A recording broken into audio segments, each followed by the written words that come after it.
Hi guys, welcome back to the channel. I've been seeing all your comments on TikTok, asking me for reviews analysis for this one, so today it's finally happening. But before we get into that, don't forget to check this exclusive discount for it. You can find the link in both the video description and the top comment below. Now let's not delay any further and jump right into the details.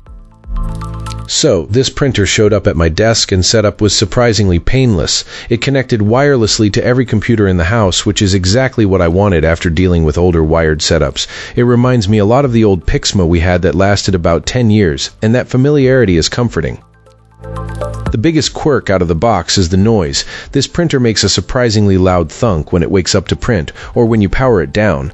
Not during the actual printing, but that startup noise can be heard through 2 rooms, and honestly it's a bit annoying. The old Pixma was quieter, so there isn't much forgiveness there.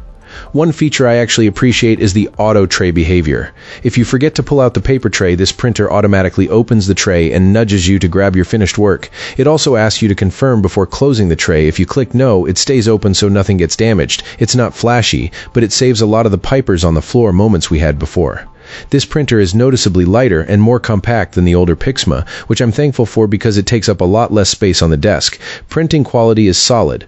Colors look good for school worksheets and photos, and the text isn't fuzzy.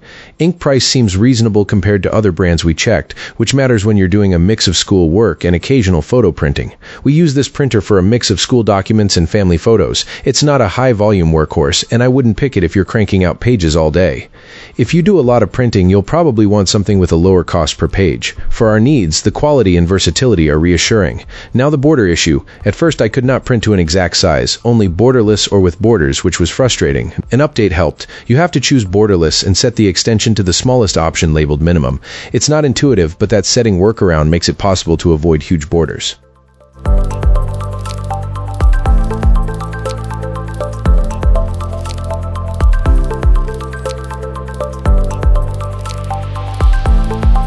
Another quirk is the setup experience with the computer. The online driver download didn't cooperate, and tech support was not very helpful. I eventually solved it by using the installation disk included in the box, which surprised me in a good way. Once it's up and running, scanning to the computer is one of the easiest parts. In short, this printer is a good fit for low to moderate use, especially if you value easy wireless printing and decent photo quality. If you need heavy printing or ultra-low ink costs, you might want to look elsewhere. But for our family's needs, this is a solid pick. If you don't mind a little fiddling with settings, you'll be happy with it. So that wraps up the review. I appreciate you watching, and if you want to take a closer look, I've added the product link in the description. You might also find some current deals there. Take care.